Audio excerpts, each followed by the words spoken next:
চা করছে সকাল সকাল, মা হাতে চা। এই দেখো আদাটা দিয়েছে, আদাটাকে থেতো করেনি, এখন সারাশি দিয়ে আদাটার সাথে যুদ্ধ করছে। তখনই বললাম আদাটাকে থেতো করে দাও।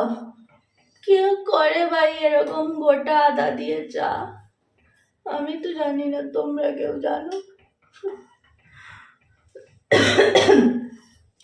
কালকে রাত্রেবেলা তো মরে গিয়েছিলাম, আজকে সকালে আবার জ্যান্ত হয়ে উঠেছি।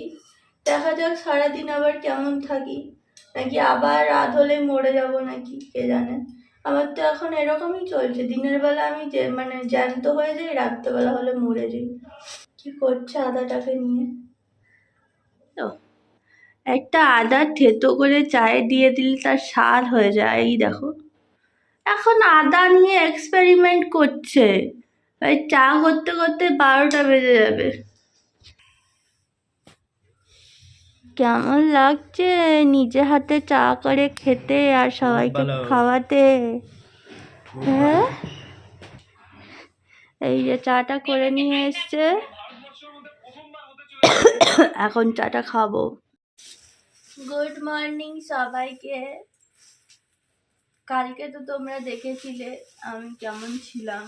আজকে সকাল থেকে বললাম না একটু ঠিক আছি, আবার কি জানি কখন কি হয়, কাশি ছেড়ে যাচ্ছে না।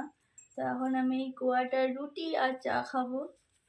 যবে থেকে শরীর অসুস্থ হয়েছে তবে থেকে শুধু রুটি আর চা খেয়ে যাচ্ছি, কারণ রান্না বান্না করে দেওয়ার তো মতো সেরকম কেউ নেই। রুটি আর চা খেলেই আমার পেটটা অনেকক্ষণ ভরে থাকে।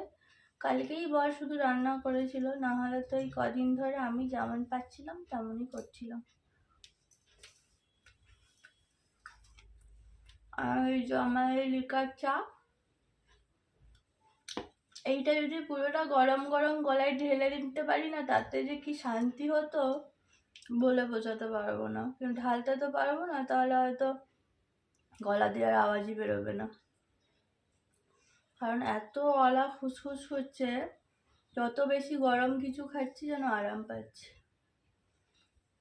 খাও চাটা খাও, এত এক্সপেরিমেন্ট করে চা করেছো।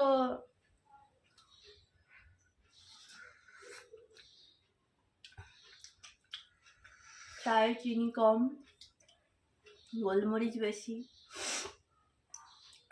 হেঁচকি তুলে তুলে অবস্থা খারাপ হয়ে যাবে। ঠিক আছে চলো আমরা চা খাই, পরে আবার তোমাদের সাথে কথা হবে। আবার পাউরুটির মধ্যেও কাকড় কি করে আসবো, আর দাঁতে কুচকুচ করে লাগছে। টাটা, পরে আবার তোমাদেরকে আপডেট দেবো।